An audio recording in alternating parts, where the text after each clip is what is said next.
Have you ever stopped to truly consider what happiness means to you? Not the fleeting high of a new purchase, or the momentary validation of likes on a post, but a deep, abiding sense of well-being, a life lived fully and meaningfully. What if for a moment you entertained the unsettling thought that everything you've been taught about achieving happiness, more money, more followers, more stuff, a bigger house, a faster car, the perfect curated image of success is profoundly, fundamentally wrong? Look around. We live in an age of unprecedented access, instant gratification, and relentless connectivity. Yet, paradoxically, so many of us feel increasingly disconnected, adrift in a sea of constant striving.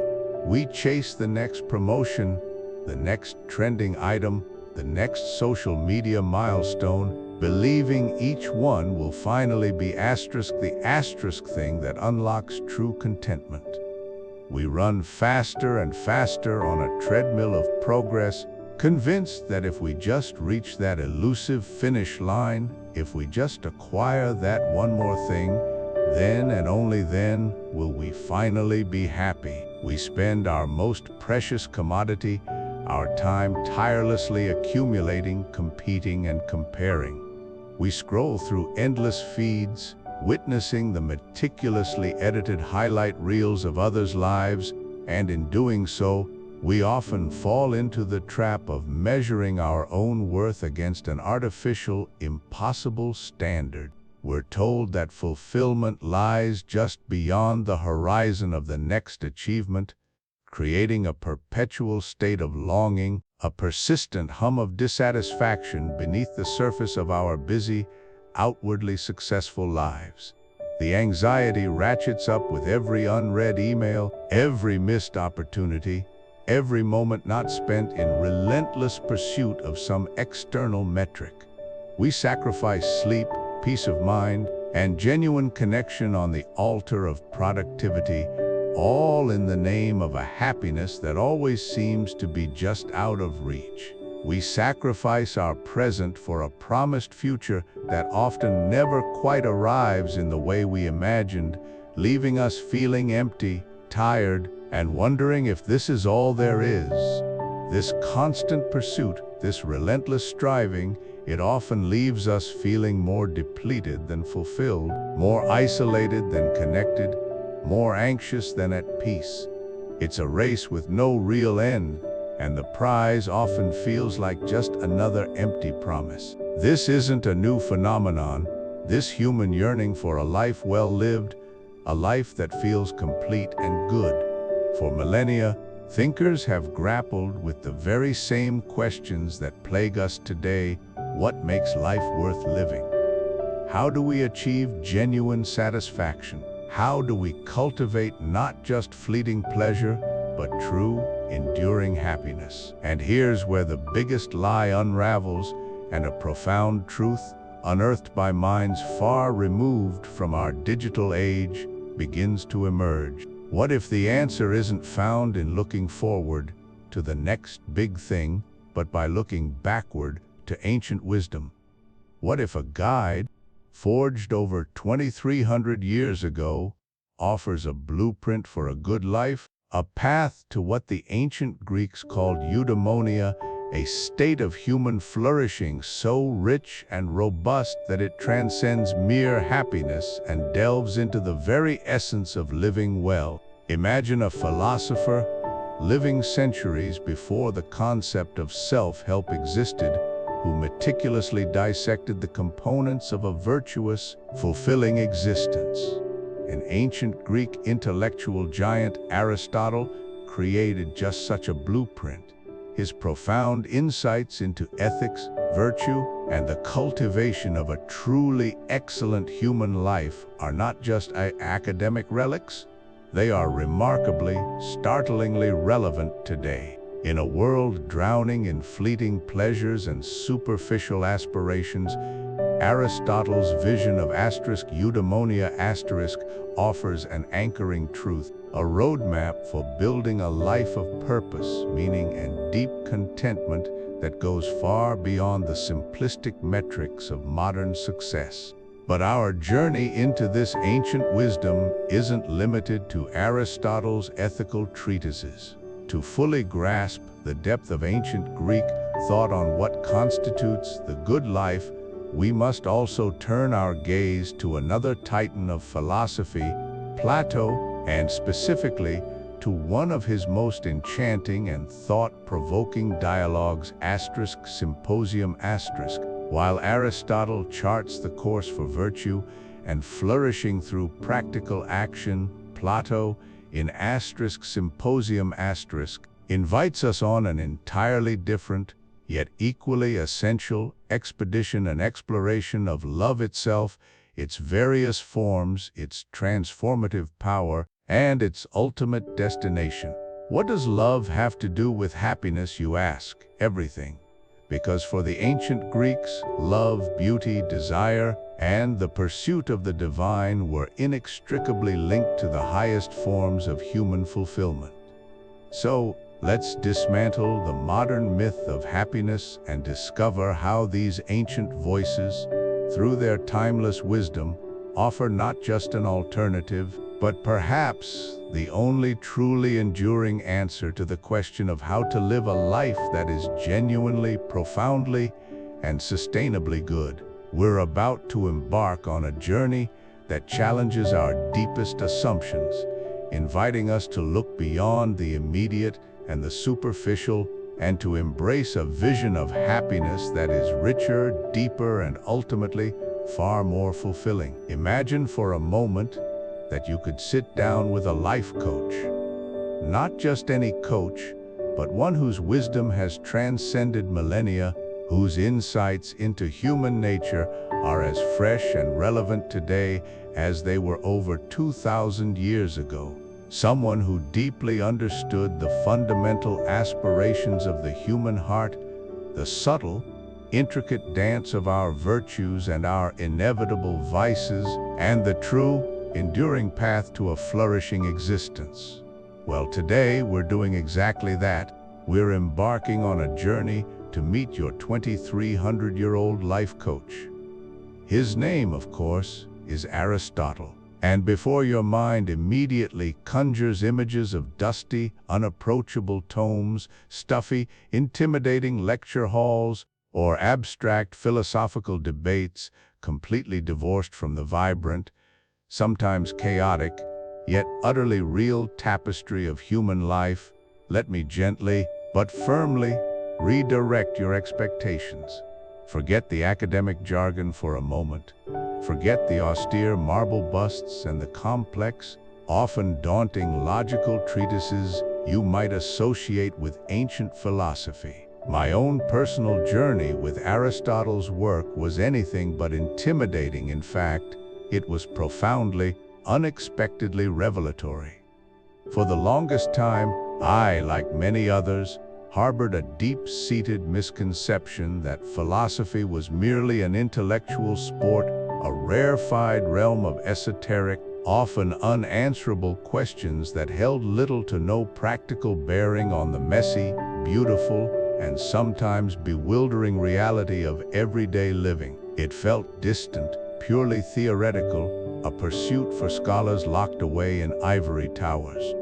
Then, I truly encountered Aristotle's seminal work, the Nicomachean Ethics, and honestly, that encounter felt like a seismic, paradigm-shifting event in my understanding, not just of philosophy itself, but of myself, my potential, and the complex human drama unfolding around me. Reading the Ethics wasn't just a process of absorbing information from a textbook. It was akin to engaging in a profound, ongoing, and intensely personal conversation with an incredibly wise, deeply perceptive, and remarkably empathetic mentor. This wasn't some distant figure dictating rigid dogma from an ancient pedestal. This was a brilliant, meticulous observer of humanity, a keen and compassionate analyst of our character, who possessed an uncanny ability to truly understand the intricate nuances of human nature. He didn't just scratch the surface. He delved fearlessly into our deepest motivations, our most cherished desires, our persistent struggles, and our boundless potential, approaching it all not with harsh judgment, but with an almost profound compassion and an unwavering commitment to understanding what genuinely makes a life good and worthwhile. He didn't just pontificate, he articulated practical, actionable pathways to genuine human flourishing that felt incredibly resonant, undeniably practical, and profoundly accessible, even across the vast, impressive chasm of 2.5 millennia. It was and remains a philosophy of action, a philosophy of conscious living, an unparalleled guide to becoming the fullest, most virtuous, and most fulfilled version of yourself, all grounded in acute, realistic observation and timeless common sense. So, that's precisely our overarching goal today, and indeed, for this entire video series. We are going to unpack the Nicomachean Ethics not as a dry, dusty academic treatise to be dutifully memorized for an abstract examination, but rather as exactly what it is: a living, breathing, profoundly practical manual for living well. Consider it your indispensable, timeless user guide for navigating the inherent complexities of human existence, a potent and enduring blueprint for cultivating a deeply meaningful, truly virtuous, and genuinely fulfilling life. It's about moving beyond superficial notions of happiness to truly understand what it means to thrive as a human being in the broadest, deepest, and most authentic sense. Over the course of this video, we're going to embark on an insightful, engaging, and highly applicable exploration of Aristotle's most pivotal and transformative core ideas. We'll dive deep into his revolutionary concept of eudaimonia a term often loosely translated as happiness, but far more accurately and profoundly understood as true human flourishing, or the art of living well. We'll meticulously explore the absolutely crucial role of virtue, understanding precisely how robust character is meticulously built, not through mere intention, but through consistent habit and deliberate, conscious choice. We'll unpack the enduring wisdom of the Golden Mean, a remarkably practical and flexible framework for navigating complex, ethical decision-making in our daily lives, and we'll examine the indispensable, often underestimated, importance of deep friendship and robust community in fostering a genuinely good life. And finally, we'll consider the transformative, illuminating power of reason and thoughtful contemplation in shaping our individual journeys towards self-mastery and profound understanding. Each of these ideas, I assure you, far from being abstract academic exercises, offers tangible, immediately applicable wisdom that you can powerfully integrate into your very daily existence. And by the time we gracefully conclude our journey together, my sincere hope is that you won't just possess a richer, more nuanced intellectual understanding of an ancient philosopher's brilliant mind. My ultimate aim is for you to walk away with something far more intrinsically valuable: a clear, concrete, and deeply personal action plan. This isn't just about absorbing theory, it's specifically about empowering you with actionable insights, practical tools, and a renewed, invigorating perspective that you can immediately apply to consciously cultivate your own unique and truly authentic version of a well-lived life, starting the very moment this video ends. It's time to transcend the centuries, to unlock the profound, enduring wisdom of the past, and to powerfully illuminate your present while consciously shaping your most fulfilling future. Are you truly ready to meet your 2300-year-old life coach?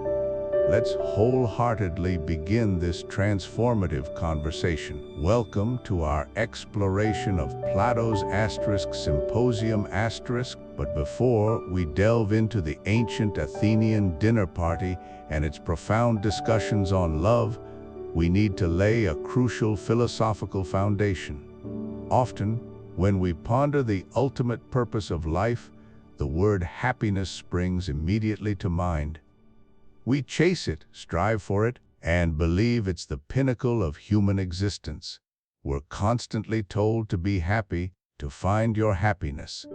But what if that word, as commonly understood today, a fleeting emotion, a temporary state of joy, is actually leading us astray from a far more robust, enduring, and ultimately, more deeply fulfilling goal?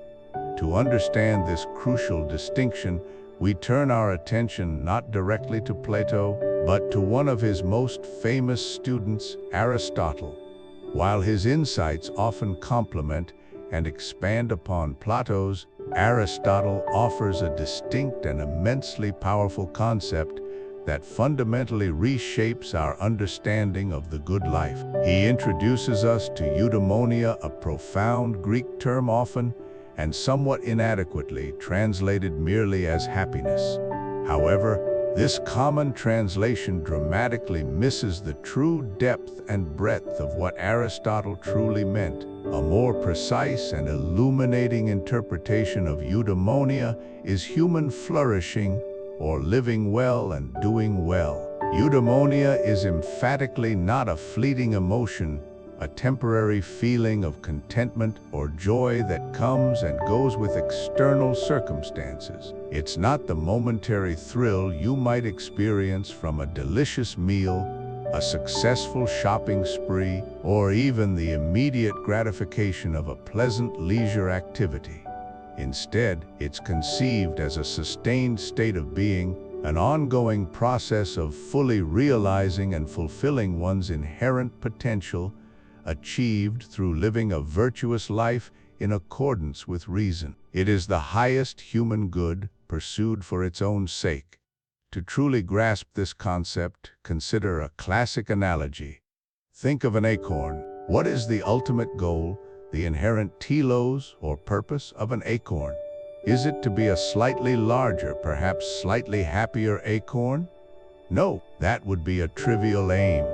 The acorn's deepest purpose, its flourishing, is to become a mighty oak tree. It holds within its tiny shell the entire genetic blueprint, the potential to grow, to spread its roots deep into the earth, to reach its branches majestically towards the sky, to bear leaves and provide sustenance and shelter, to contribute powerfully to its ecosystem. Its flourishing is the full actualization of its unique and inherent nature. In much the same way, Aristotle argued, humans also possess a unique inherent nature and a distinct potential that sets us apart from other creatures. Our acorn is our remarkable capacity for rational thought, for moral virtue, for meaningful social interaction, for deep learning, for creative expression, and for deliberate choice.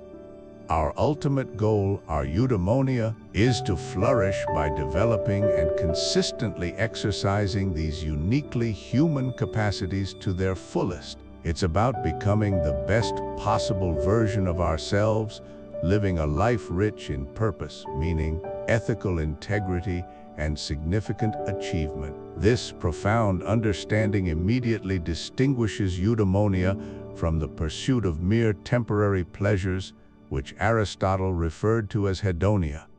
Hedonia, while not inherently bad and certainly a pleasant part of life, is seen as a secondary, often fleeting experience, a delightful byproduct of a well-lived life, rather than its central aim. Chasing pleasure for pleasure's sake, Aristotle warned, is to live a life fit for grazing animals, not for beings endowed with reason and the capacity for higher thought and moral agency.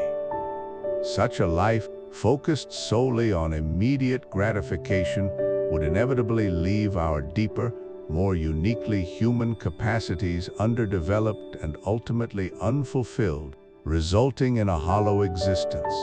Aristotle posited that everything we do, consciously or unconsciously, whether we are fully aware of it or not, is ultimately aimed at achieving this ultimate state of eudaimonia. We might pursue wealth, fame, political power, or even romantic love, mistakenly believing these external goods will bring us lasting satisfaction. But often, these are merely instrumental goods, things we seek for the sake of something else, hoping they will lead to the true good. The truly final end, the good for its own sake, the ultimate purpose that makes all other pursuits meaningful and coherent, is eudaimonia itself. It's the grand orchestration of our entire lives towards a harmonious, purposeful, and thoroughly complete human existence. Understanding eudaimonia fundamentally shifts our perspective on life's trajectory. It moves us away from a passive waiting for happiness to strike towards an active, lifelong commitment to cultivating virtue, rigorously exercising reason, and engaging meaningfully and ethically with the world around us. It's not about merely feeling good all the time. It's about being good and doing good in a way that allows our uniquely human spirit to thrive and reach its pinnacle. This powerful Aristotelian framework provides an essential lens through which to approach the profound questions posed by Plato and the speakers in the Symposium, setting the stage for a deeper appreciation of their quest for wisdom, truth, and the genuinely good life. Welcome back. In our journey through the profound insights offered by Plato's Symposium, we're not just exploring ancient dialogues about love and beauty, we're also delving into foundational principles that help us understand human excellence, or what the Greeks called arete, often translated as virtue. And in this chapter, we're going to introduce a concept that provides a wonderfully practical framework for cultivating such excellence, what I like to call the Goldilocks principle of virtue. You've probably heard the story of Goldilocks and the three bears. She didn't want the porridge that was too hot, nor the one that was too cold. She wanted the one that was just right. She didn't want the chair that was too big, nor the one that was too small. She wanted the one that was just right. And she didn't want the bed that was too hard, nor the one that was too soft. She wanted the one that was just right. This ancient philosophical idea, most famously articulated by Aristotle, but profoundly relevant to understanding the pursuit of virtue, as discussed by Plato and his contemporaries, posits that virtue itself is that just right point. It's the sweet spot, the perfect balance, lying precisely between two undesirable extremes, a deficiency on one side and an excess on the other, known to philosophers as the golden mean. Let's unpack this with one of the most classic and intuitive examples: courage. We all admire courage, but what exactly is it? If someone is utterly lacking in courage, they fall into the extreme of cowardice. They shrink from every challenge, avoid necessary risks, and fail to act when action is required, often due to fear. On the opposite end of the spectrum, if someone possesses an excess of boldness, they might be described as reckless. They rush headlong into danger without proper assessment, take unnecessary risks, and disregard potential harm to themselves or others. True courage, the virtue, is neither of these. It's the golden mean between cowardice and recklessness. A truly courageous person understands when to face danger and when to exercise caution. They assess the situation, weigh the risks, and act appropriately, neither flinching from duty nor courting needless peril. It's the just right amount of bravery, applied wisely. Now, let's bring this principle into our modern world, applying it to virtues we encounter daily. Think about confidence. It's a quality we often seek, both in ourselves and in others. But what happens when we have too little of it? We might exhibit self-deprecation, constantly downplaying our achievements, doubting our abilities, and perhaps even struggling to assert ourselves or share our valuable insights. This deficiency can hinder personal growth and professional success. On the flip side, an excess of confidence can quickly morph into arrogance. This is the person who believes they're always right, dismisses others' opinions, boasts incessantly, and overestimates their capabilities, leading to poor decisions and alienating others. The virtue of true confidence, then, is the golden mean between self-deprecation and arrogance. It's a healthy self-belief that acknowledges one's strengths and weaknesses, allows for humility and learning, and empowers effective action without diminishing others. It's knowing your worth without needing to constantly prove it or inflate it. Consider another virtue that brightens our social interactions: good humor. A good sense of humor can diffuse tension, foster connection, and make life generally more enjoyable. But again, where does the balance lie? If someone is deficient in good humor, they might come across as boorish or humorless. They might be overly serious, unable to lighten the mood, or perhaps even take offense easily where none is intended. Their conversations might lack warmth and spontaneity. Conversely, an excess of humor, or humor applied without discretion, can make someone a buffoon. This is the person who cracks inappropriate jokes at solemn moments, constantly seeks attention with silly antics, or uses humor as a shield to avoid genuine connection. The virtue of good humor, the golden mean, is understanding the right time and place for levity, using wit to connect rather than alienate, and bringing joy without sacrificing sincerity or respect. It's about being genuinely amusing and appreciating humor in others without being crude, insensitive, or constantly on.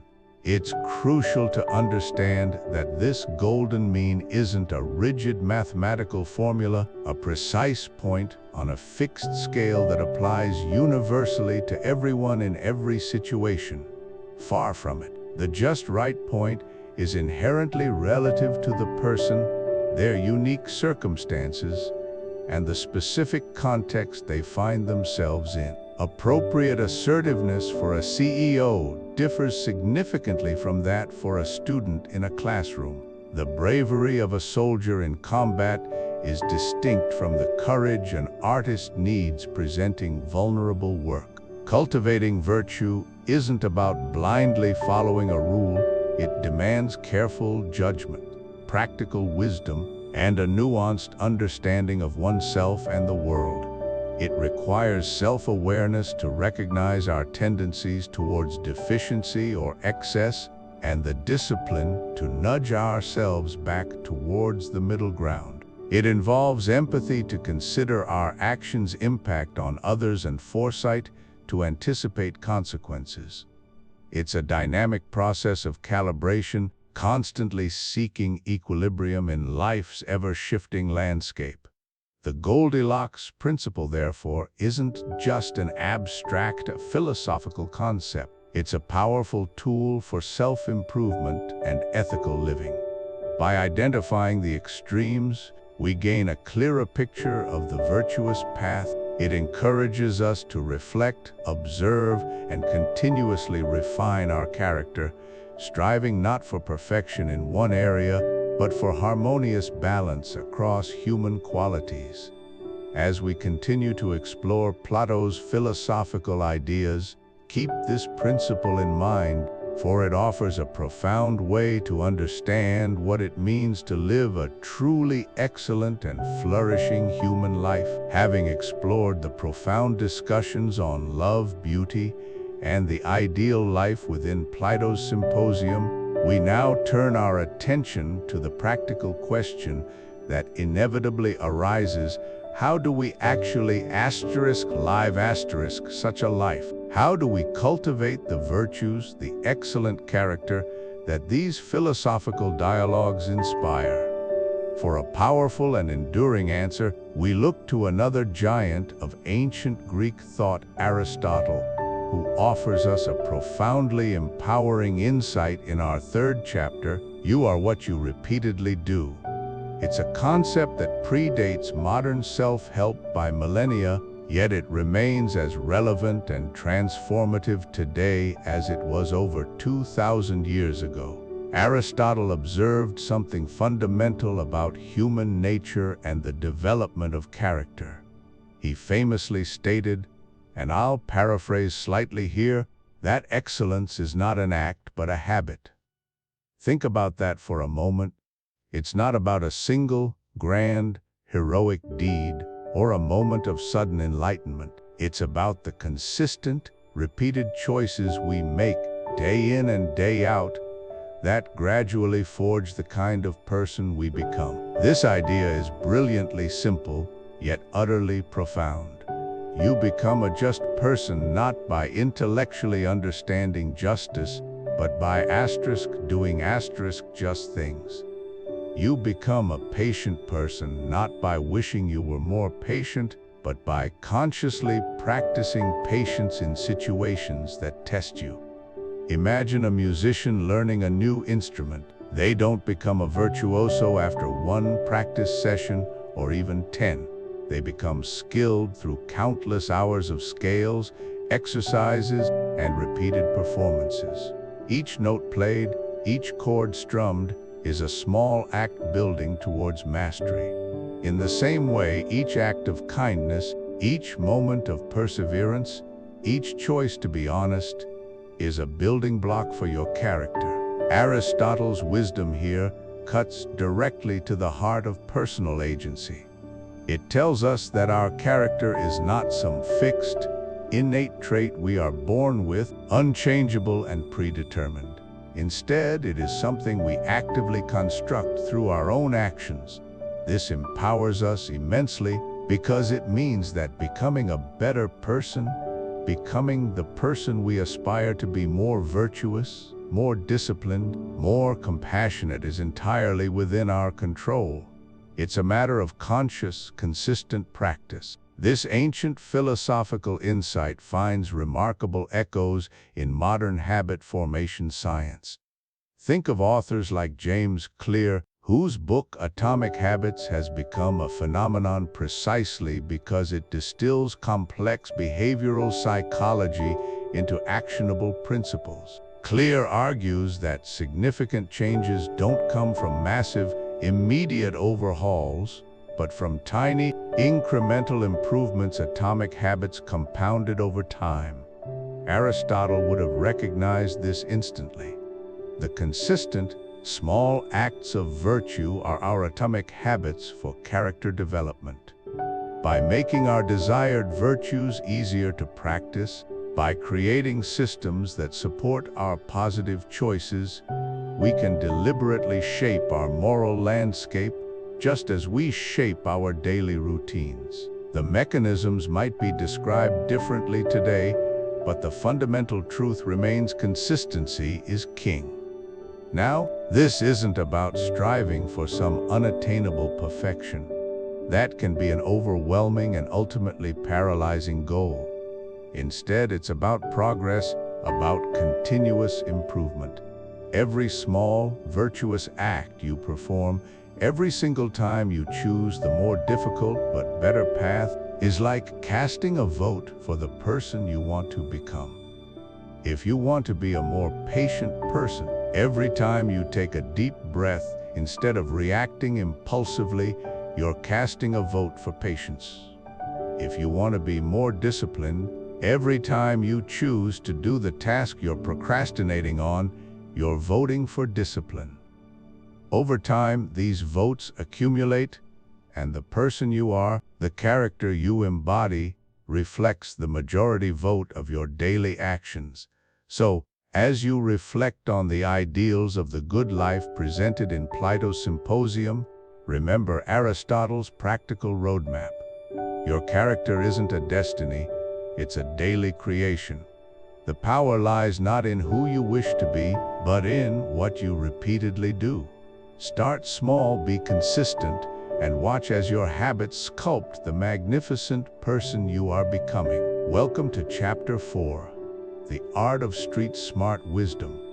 As we journey deeper into Plato's Symposium, we've marveled at the soaring philosophical discussions on love, beauty, and the ultimate good. But what good are these profound insights if they remain confined to the realm of abstract thought? How do we bridge the gap between noble ideals and the often messy, unpredictable realities of our daily lives? This chapter introduces us to an indispensable concept that provides that very bridge, phronsis, or practical wisdom. It's the essential skill of knowing how to apply virtues in the messy, gray areas of real life. Imagine possessing all the virtues: honesty, courage, compassion, but lacking the discernment to know when where and how to apply them effectively. That's precisely where phronsis steps in. The ancient Greeks recognized that simply knowing what is good isn't enough. True virtue requires the wisdom to navigate the nuanced, often ambiguous, gray areas of real-life situations. We can think of phronsis as ethical street smarts, the sophisticated ability to perceive the moral contours of a complex scenario and choose the most fitting, the most virtuous, and ultimately the most beneficial path. It's about more than just having good intentions, it's about having excellent judgment. Phronsis is far more profound than merely adhering to a set of predetermined rules or commandments. It demands acute perception, not just of objective facts, but of subtle human emotions, underlying motivations, and the intricate web of personal relationships and social dynamics at play.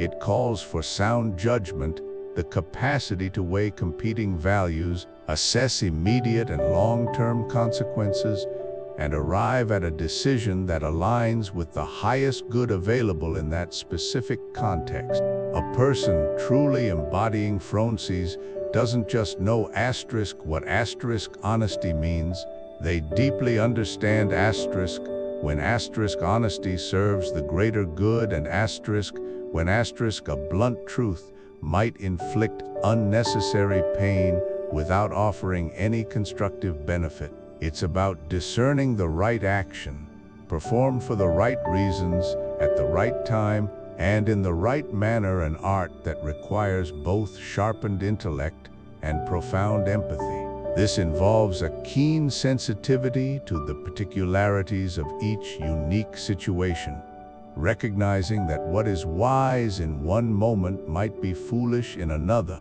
Let's consider a classic, everyday dilemma that beautifully illustrates the necessity of phronsis, the act of telling the truth. We rightfully uphold honesty as a paramount virtue. It builds trust, fosters genuine connection, and is fundamental to justice.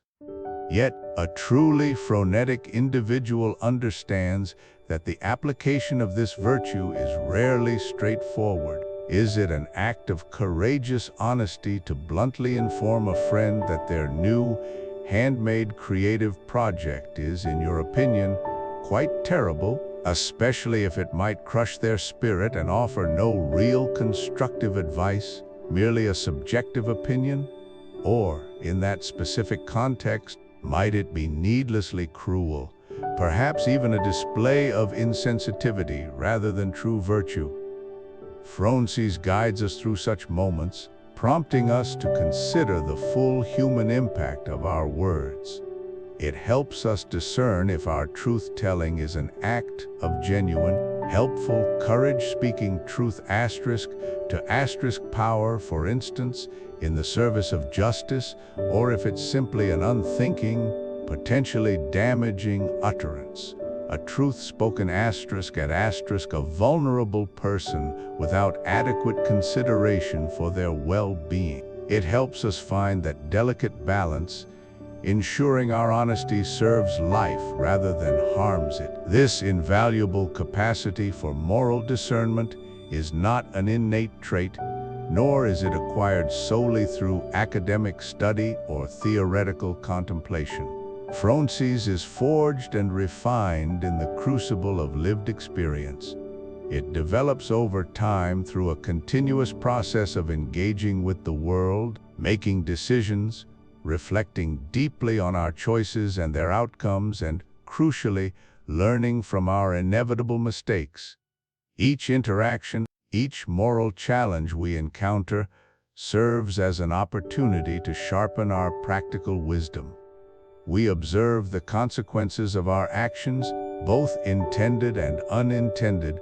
We reflect on what went well and what didn't, and we adjust our understanding, our perception, and our judgment for future situations. It's an ongoing, dynamic journey of self-improvement, of continuously recalibrating our ethical compass in the sometimes turbulent, sometimes serene, but always complex seas of human experience. This lifelong cultivation of Socrates is what allows us to integrate our philosophical ideals into the fabric of our everyday existence. Within the grand tapestry of Plato's Symposium, where the pursuit of erotic love leads us towards the ultimate good and the beautiful, Socrates emerges as the indispensable navigational tool. It's what enables us to translate those sublime ideals into tangible, meaningful actions within our relationships, our communities, and our personal lives, transforming our philosophical quest for the good life into a profoundly lived reality. It's the wisdom to truly live virtuously, not just to know about virtue, allowing us to embody the very essence of what the speakers in the symposium are striving towards in their quest for higher love and beauty. Welcome back, or perhaps for the first time, to our journey through the profound insights of Plato's Symposium.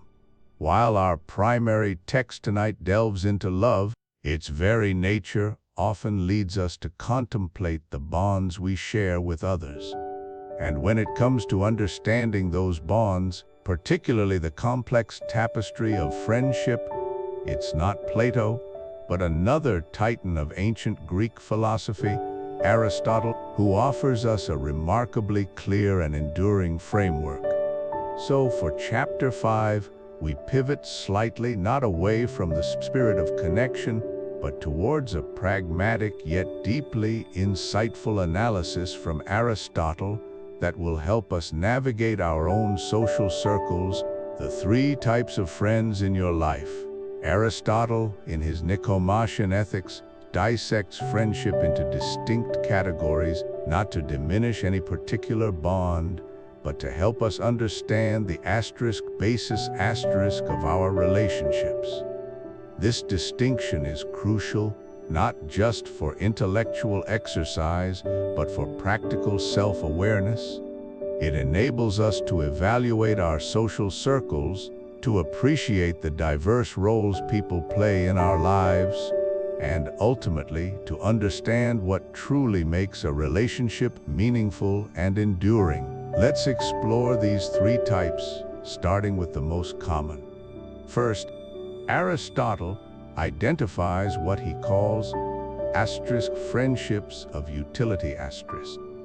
These are relationships founded on mutual benefit, where people associate with one another because they are useful to each other in some way. Think of the colleague you collaborate with on a project, the networking contact who opens doors, or even the barista who remembers your order every morning. The essence of these friendships is that each person gains something practical or advantageous from the other. You might share common goals, like advancing in a career or simply fulfilling everyday needs. These bonds are transactional by nature. They exist as long as the utility persists. If the benefit ceases, or if one party finds a more advantageous arrangement elsewhere, the friendship tends to dissolve. There's nothing inherently wrong with these relationships. In fact, they are essential for the functioning of society and our daily lives. They grease the wheels of existence, but they rarely delve into deep emotional territory or personal vulnerability. They serve a purpose, and once that purpose is met, the connection often fades or shifts. Moving on, we come to the second type, husk friendships of pleasure. As the name suggests, these relationships are built around shared enjoyment and the pleasure each person derives from the other's company. This is the friend you go to concerts with, the teammate on your sports club, the companion you meet for drinks and laughs, or the group you travel with for adventure. The primary motivation here is the immediate gratification and good feelings that come from spending time together. You share hobbies, interests, or simply a compatible sense of humor. These friendships are often vibrant and exciting, filled with shared experiences and good memories. However, much like friendships of utility, they are also contingent. If the shared activity changes, if your interests diverge, or if the source of pleasure diminishes, the friendship may also fade. A sports teammate might drift away once the season ends, or a party friend might become a distant acquaintance as life stages shift and priorities change. These friendships provide joy and companionship, enriching our lives with laughter and shared moments, but they may not be the ones we turn to during life's deepest struggles or for profound personal growth. Finally, we arrive at what Aristotle considered the highest and most complete form of friendship. Friendships of the good. Often translated as friendships of virtue. These are the truly rare and profoundly valuable connections in our lives. Unlike the first two types, which are based on external benefits or pleasures, friendships of the good are founded on a mutual appreciation for each other's inherent character and virtue. In these relationships, friends love each other for who they are, not for what they can provide or how much fun they are. These are individuals who genuinely care for your well-being, who see your potential, and who actively challenge you to be a better person.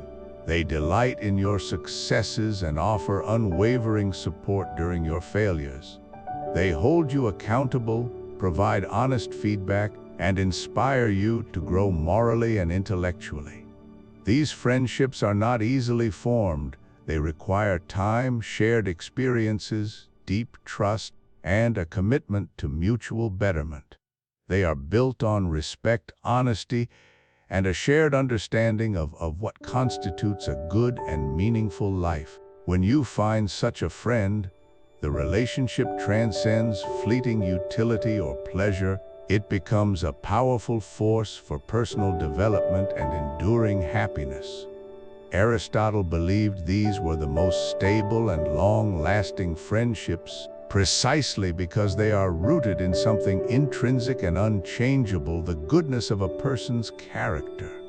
Now, as you reflect on the people who populate your world, take a moment to consider these distinctions. It's not about judging or labeling friends as good or bad based on these categories, but rather understanding the underlying dynamics that bind you. All three types of relationships have their place and value in a rich and full life.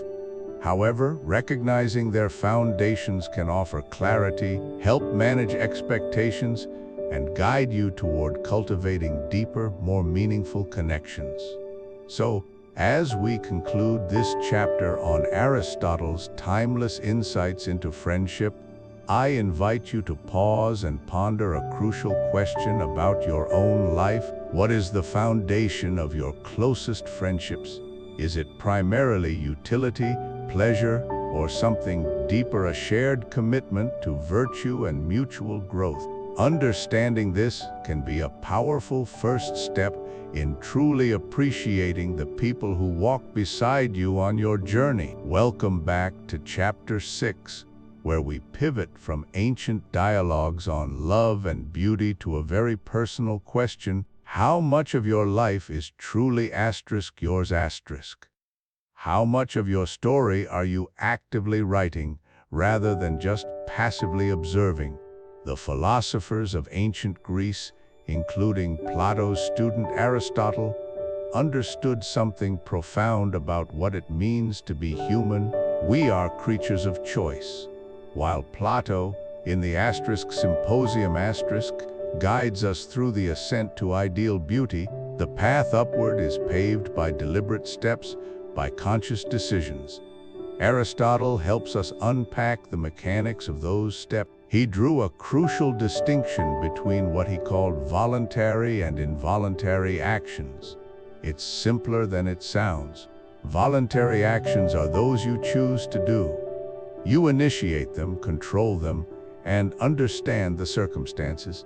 You decided to listen to this chapter. You chose what to have for breakfast, or even if you would. These are voluntary actions. And for these, Aristotle argued, we are rightly held responsible. If you choose to act kindly, that kindness reflects on you. If you choose to act unjustly, that injustice is equally yours. Involuntary actions, on the other hand, are those where you're compelled by external forces, or where you act out of ignorance of the specific circumstances. If a strong gust of wind blows you off your feet, that's involuntary. If you accidentally step on someone's foot because they suddenly appeared behind a bush you didn't know was there, that's also, to a degree, involuntary. You didn't intend to step on them. For these actions, our moral responsibility is diminished or entirely absent. But for the vast majority of our waking lives, we are making choices. And here's where it gets truly powerful. Your character isn't a static blueprint handed to you at birth, nor is it a pre-written destiny. Instead, your character is the cumulative sum of these voluntary choices made moment by moment, day by day, over the course of your life.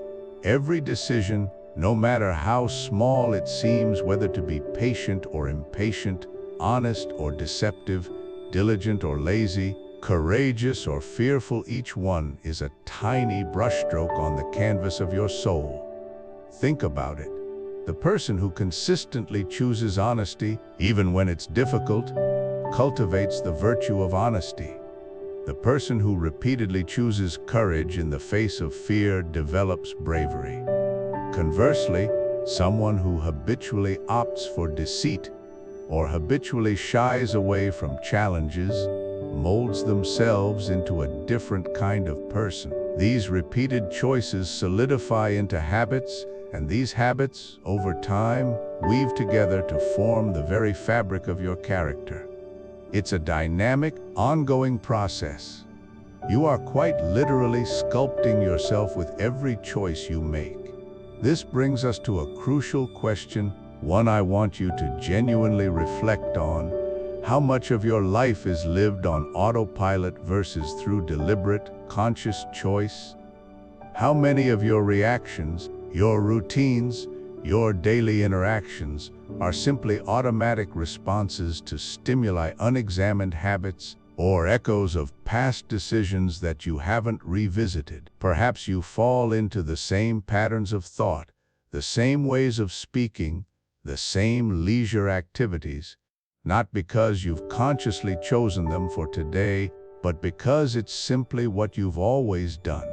Maybe your career path, your relationships, even your default emotional states are less the result of active, ongoing discernment and more the outcome of inertia. This isn't to judge, but to illuminate.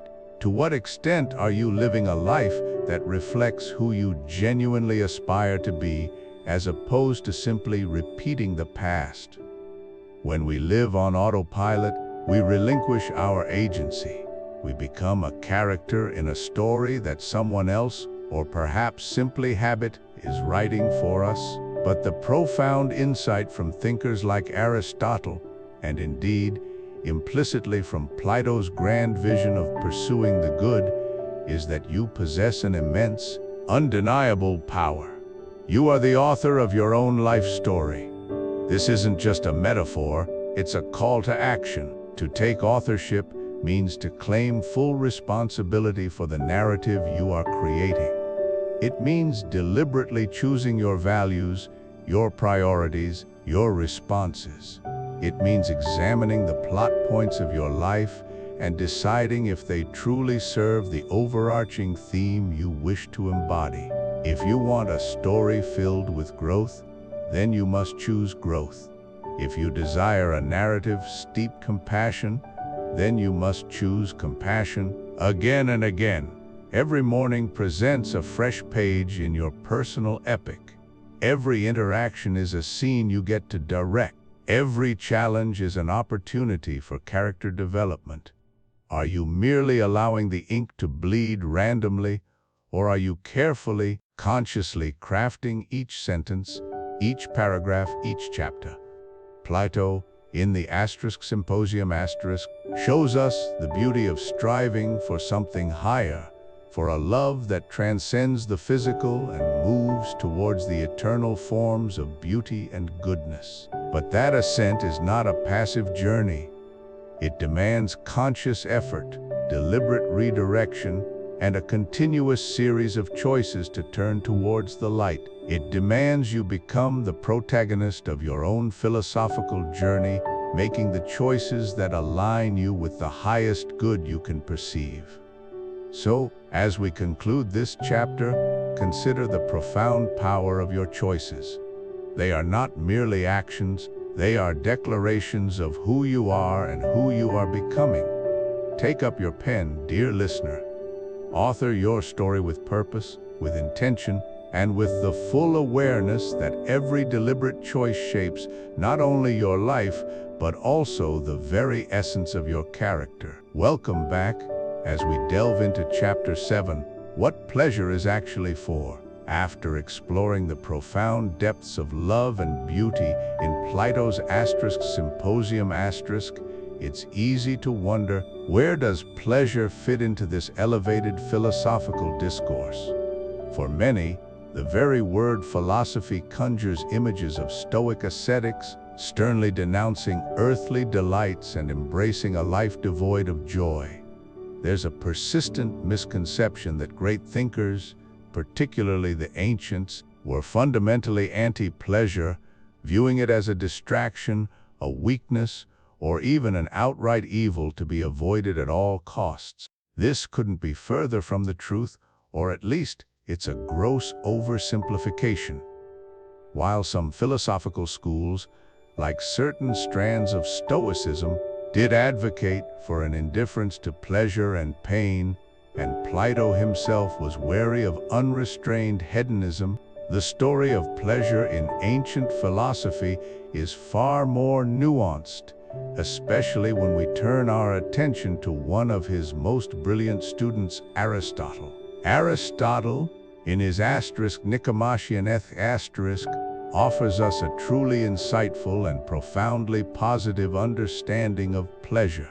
He certainly doesn't propose that pleasure is the ultimate goal of life, that supreme position is reserved for eudaimonia or human flourishing, a life lived virtuously and excellently.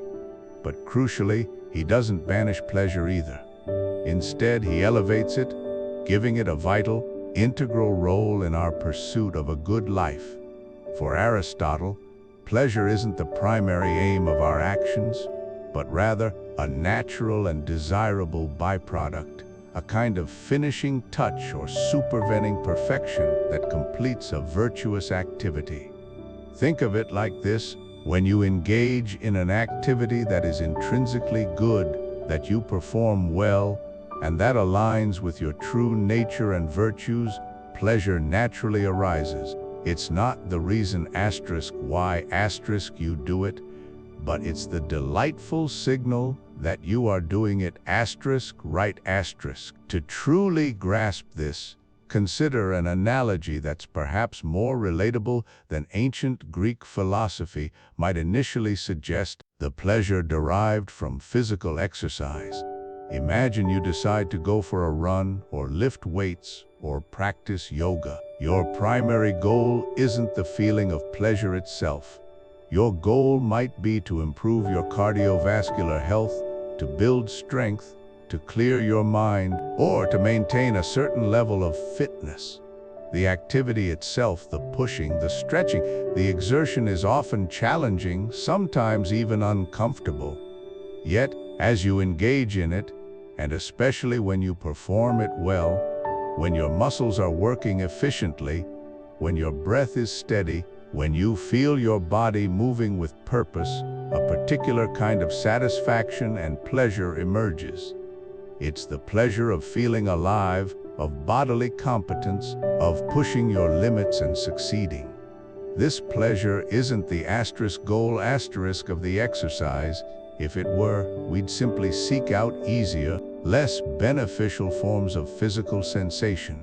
No, this pleasure is an indicator. It signals that your body is functioning as it should, that you are engaging in a healthy, beneficial activity. It's the intrinsic reward that tells you, yes, this is good for you, keep doing it. The pleasure completes the activity, making it more desirable to repeat, thus reinforcing healthy habits. Now, extend this concept beyond the physical realm into the higher functions of human existence. Aristotle believed that just as there are pleasures associated with basic bodily functions when they are performed well, there are also far deeper, more profound pleasures associated with our most sophisticated and uniquely human activities when they are performed excellently and virtuously. The deepest and most enduring pleasures, according to Aristotle, don't come from passive indulgence, but from active engagement in what he considered the highest forms of human activity. Think about the pleasure derived from learning something new and complex, mastering a difficult skill, or finally understanding a challenging concept. The act of intellectual discovery, the aha moment, brings with it an immense sense of satisfaction and joy. This pleasure isn't the goal of learning. The goal is knowledge, understanding, wisdom. But the pleasure is the beautiful completion of that intellectual pursuit, confirming its value and encouraging further exploration. Consider the joy of creating something beautiful or useful, a piece of art, a finely crafted meal, a well-written report, or a robust piece of software. The effort, the skill, the dedication involved in creation are significant. But when the work is done well, when it achieves its intended purpose or evokes its desired effect, the pleasure experienced by the creator is profound. It's the pleasure of bringing something good into existence, of exercising one's talents fully. And what about the deep satisfaction that comes from helping a friend in need, from performing an act of genuine kindness, or from contributing to the well-being of your community? These are not typically described as pleasurable in the superficial sense. There might be inconvenience, sacrifice, or emotional strain involved. Yet after the act, when you reflect on the good you've done, there is often a profound sense of contentment, a moral pleasure that is far more lasting and meaningful than any fleeting sensual gratification. This pleasure signals that you have acted virtuously, that you have lived up to your potential as a social and ethical being. It completes the virtuous action, validating its inherent goodness. So, for Aristotle, pleasure isn't something to be feared or avoided. It's a precious indicator, a natural feedback mechanism. It tells us when we are engaging in activities that are good, healthy, and aligned with our human flourishing. It's the delightful echo of a life well lived, not the siren song leading us astray. The right pleasures, those that arise from virtuous actions, guide us towards eudaimonia. They are not the destination, but the compass needles that vibrate subtly, confirming we are on the right path. As we continue to explore the intricate dance between love, beauty, and the good life, remember this sophisticated view of pleasure, not as the master, but as the faithful companion and joyful affirmation of our journey towards becoming our best selves. Plato's Symposium explored love and beauty as forces that elevate us towards the good. Now, as we approach the summit of what it means to live a truly excellent human life, we turn our attention to a concept deeply explored by Aristotle, Plato's most famous student, one that offers a powerful and perhaps surprising answer to the question of ultimate human fulfillment: contemplation. Aristotle, in his profound examination of human nature, sought to understand what our unique function, or ergon, truly is. Just as the function of a flute player is to play the flute well, or a shoemaker to make shoes well, Aristotle posited that for humanity, our distinctive and defining characteristic, the very essence of what makes us human, lies in our capacity for reason. Animals share our sensory experiences and basic drives.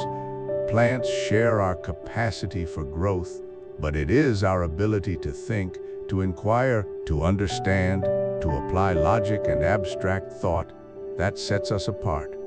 Therefore, for Aristotle, the highest human activity, the one that most fully actualizes our potential, is the excellent use of this unique faculty, reason. This is where contemplation comes in. Now, when we hear the word contemplation, many might picture a cloistered monk in deep meditation, or perhaps an academic poring over ancient texts in isolation. And while those are certainly forms of contemplation, Aristotle's vision, especially when modernized for our current lives, is far broader and more accessible. To contemplate in this context is to engage deeply with ideas, to seek understanding for its own sake, to immerse ourselves in learning and discovery. Think of it as what we today might call deep work. It's the intense focus a scientist brings to unraveling a complex problem, or an artist to mastering their craft. It's the profound satisfaction derived from learning a new skill, not just for practical utility, but for the sheer joy of growth and mastery. It's the quiet absorption in a challenging book, allowing its ideas to reshape your perspective. It's engaging in thoughtful, probing conversation, where you and others genuinely seek to understand and articulate complex truths, rather than just exchange opinions. It's simply the act of taking the time to truly understand the world around you, to marvel at its mechanisms, to reflect on its beauty and its mysteries. This contemplation, this deep engagement with ideas, is not an escape from life or a withdrawal. Quite the opposite. For Aristotle, it is the activity that brings the greatest, most stable form of flourishing, his eudaimonia. Unlike fleeting pleasures or external goods, the joy of understanding, of exercising our highest faculty, is inherently satisfying and largely self-sufficient. It offers profound contentment within us, largely impervious to life's unpredictable ebb and flow. Engaged in this deep intellectual activity, we are at our most human, most alive, experiencing robust, enduring inner peace and fulfillment. Crucially, Aristotle does not suggest that this contemplative life can exist in a vacuum. Far from it. He understood that this peak of a well-lived life, this intellectual flourishing, must be built upon a robust foundation of moral virtue. One cannot fully or effectively engage in deep thought if their life is chaotic, plagued by injustice, intemperance, or cowardice. Practical wisdom, the virtue that allows us to navigate the complexities of daily life and make sound moral choices, is absolutely essential. It's the groundwork that clears the path, providing the stability and inner harmony necessary for our rational faculty to truly soar. Imagine trying to solve a complex mathematical problem while your house is burning down, or to write a symphony while you're consumed by petty grudges. It's nearly impossible. Moral virtue provides the tranquil environment, both internally and externally, in which the mind can truly thrive. It provides the freedom from distraction, the integrity of character, and the peace of mind required for genuine, sustained contemplation. So, while we may not all be academic philosophers, Aristotle's timeless insight invites us to recognize and cultivate the contemplative dimension of our lives. It encourages us to make space for deep thinking, learning, thoughtful conversation, and the pursuit of understanding. It's a call to embrace our unique human capacity for reason, not as a burdensome obligation, but as the most direct path to a life of profound joy, meaning, and ultimate flourishing. It suggests that in the quiet pursuit of truth, in the deep engagement with the world of ideas, we discover not only what it means to be truly human, but also the most stable, satisfying happiness available to us. This, for Aristotle, is the ultimate human activity, the crown jewel of a life well and virtuously lived. Now, while our journey today has largely explored Plato's Symposium and its profound insights into love, beauty, and truth, the wisdom of the ancient world offers even more pathways to a life well lived. To truly integrate these philosophical ideals into your daily existence and begin your personal journey toward flourishing, we now turn to the practical wisdom of another towering figure of antiquity, Aristotle. He laid out a blueprint for eudaimonia often translated as human flourishing or living well, which is achieved through virtuous action. This isn't about grand, sweeping changes overnight, but rather a thoughtful, deliberate, week-long engagement with concepts that have stood the test of millennia. Here is your 7-day Aristotle action plan, designed to help you immediately apply these timeless principles. Let's start with Day 1 and Day 2, embracing the golden mean asterisk. Aristotle argued that virtue lies between two extremes, a deficiency and an excess. This golden mean isn't a fixed point, but rather a dynamic balance relative to each individual and situation. For these first 2 days, I invite you to identify one specific area in your life where you feel pulled by opposing forces, and then consciously strive to find that virtuous middle ground.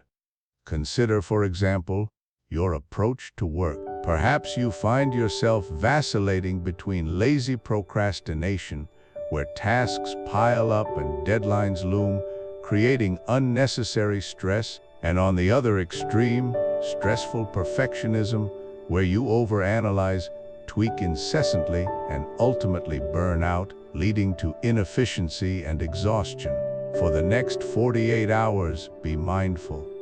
When you approach a task, ask yourself, am I being too lax, or am I striving for an unattainable ideal? How can I apply just the right amount of effort, diligence, and care to achieve excellence without succumbing to either vice? This isn't about suddenly becoming perfect, but about developing the self-awareness to recognize these extremes within yourself and consciously steer towards the temperate path. Observe your tendencies, reflect on the outcomes, and make a small adjustment towards the mean. This initial step is about cultivating internal balance, a cornerstone of any truly flourishing life. Moving into Day 3 and Day 4, cultivating virtuous habits. Aristotle emphasized that virtue isn't a single act, but a disposition formed through repeated practice. We become just by doing just acts, brave by doing brave acts.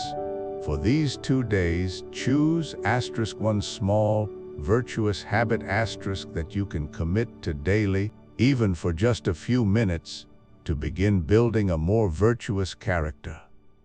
Don't aim for anything monumental. Consistency is key here. A perfect example would be dedicating just 5 minutes each morning or evening to writing down one thing you are genuinely grateful for. This simple act isn't just about listing items. It's about actively cultivating a sense of appreciation. In doing so, you are training your mind to seek out and acknowledge the good, fostering virtues like contentment, humility, and positive outlook. This small practice, repeated over 2 days and ideally beyond, will gradually rewire your brain, making appreciation a more automatic response to life's experiences. Remember, the journey towards virtue is paved with small, consistent steps. By making this deliberate effort, you're not just performing an action, you're sculpting your very character, one mindful moment at a time. Next, for Day 5 and Day 6, nurturing friendships of virtues. Aristotle considered friendship one of the greatest goods in life, particularly the highest form friendships based on virtue. These are connections where you and your friend admire each other's good qualities, encourage mutual growth, and genuinely want what is best for one another, not just for personal gain or pleasure.